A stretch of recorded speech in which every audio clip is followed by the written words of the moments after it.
আসসালামু আলাইকুম রহমতুল্লাহ। সুপ্রিয় শিক্ষার্থীবৃন্দ, আমরা এখন ভয়েস চেঞ্জের পার্ট 2-তে চলে যাচ্ছি। আমরা এখানে কিছু সেন্টেন্স চেঞ্জ করার চেষ্টা করব, অ্যাক্টিভ থেকে প্যাসিভ, এবং প্যাসিভ সেন্টেন্সকে কীভাবে অ্যাক্টিভ করা যায় সেটা দেখব। তোমরা একটু মনোযোগের সাথে সেন্টেন্সগুলি দেখো, তাহলে নিশ্চয়ই তোমরা উপকৃত হবে ইনশাআল্লাহ। দেখো, আমরা প্রথমে 1 থেকে 9 পর্যন্ত সেন্টেন্স করেছিলাম প্রথম অংশে, ফার্স্ট পার্টে।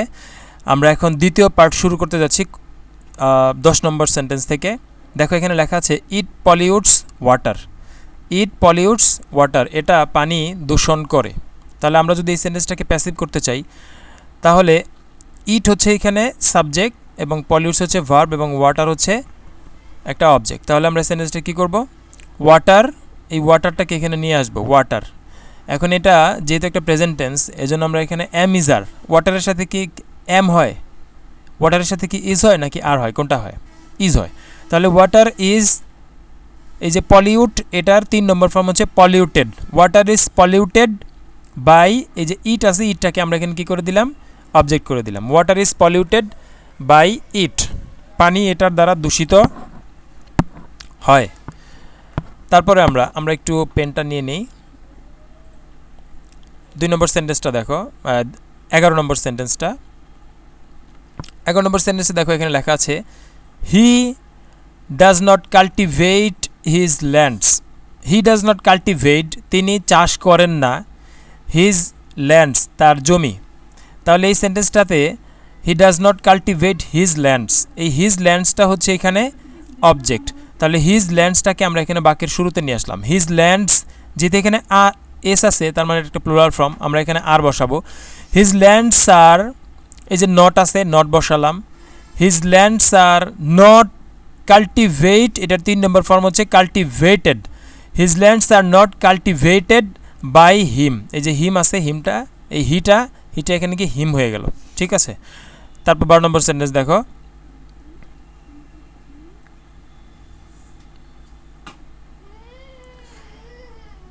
he did not pick many of the ripe mangoes. He did not pick many of the ripe mangoes. তাহলে এই সেন্টেন্সে অবজেক্ট কোন অংশ? এই সেন্টেন্সে অবজেক্ট হচ্ছে এই ম্যানি থেকে। Many of the ripe mangoes, এটুকু আমরা এখানে লিখলাম, many of the ripe mangoes. এখন এখানে ডিড নট আছে, তার মানে এটা পাস্ট টেন্স। তাহলে আমরা এখানে, যেহেতু পাস্ট টেন্স, তাহলে আমরা ওই যে ওয়াজ অথবা ওয়ার, এখানে ম্যাঙ্গোজ আছে প্লুরাল ফর্ম, তাহলে কি ওয়াজ হবে নাকি ওয়ার হবে? ওয়ার হবে। Many of the ripe mangoes were not, এই যে নট বসালাম। Many of the ripe mangoes were not, এই যে পিক আছে, পিকের 3 নম্বর ফর্ম কি? Picked, picked. এই যে আমরা এখানে পিকড বসিয়ে দিলাম, আর বাই দিলাম সূত্র অনুসারে, এবং এখানে হি আছে, এই হিটা এখানে হয়ে যাবে হিম। এটা দেম হবে না, সরি, এটা হবে হিম। Many of the ripe mangoes were not picked by him, ঠিক আছে। আমরা এখন 13 নম্বর সেন্টেন্সটা দেখি। 13 নম্বর সেন্টেন্সে আছে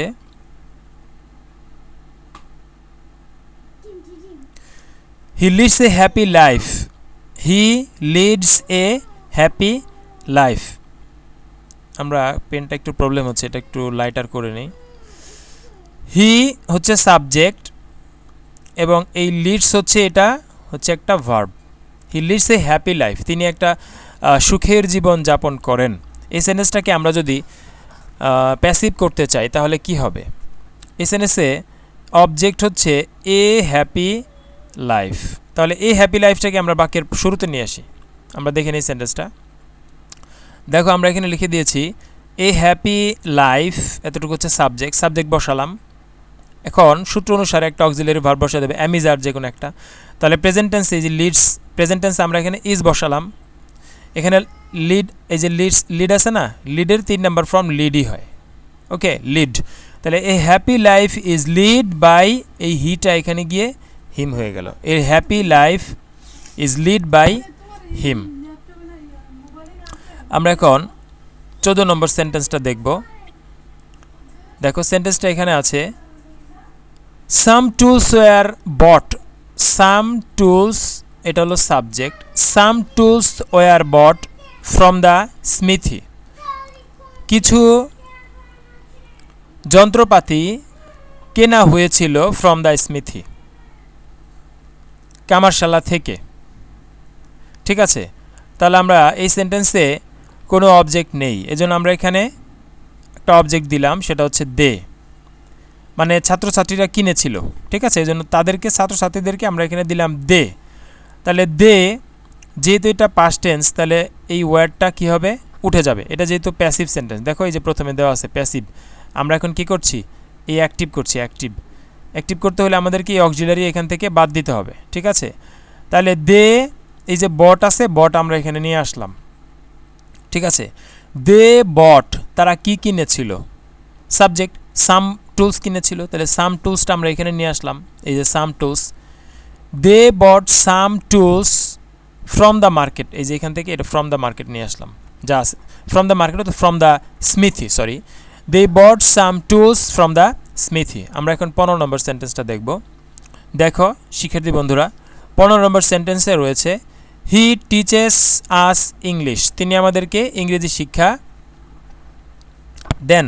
তাহলে হি হচ্ছে সাবজেক্ট, এখানে অবজেক্ট দুইটা আছে, একটা হচ্ছে আস আর একটা হচ্ছে ইংলিশ। তুমি যে কোনো একটা নিতে পারো, তুমি যদি আস নাও, আসটা এখানে নিলে হবে উই, আর যদি প্রেজেন্ট টেন্স তাহলে we are taught English by him, আর যদি ইংলিশ নাও তাহলে English is taught us by him, যেটা দেবো সেটাই হবে। চলো আমরা দেখি। তাহলে এই আসটাকে আমরা এখানে উই করেছি, এই অবজেক্টটাকে উই হিসেবে আমরা এখানে সাবজেক্ট হিসেবে উইকে বসালাম, উইয়ের সাথে কি হয়, আর হয়।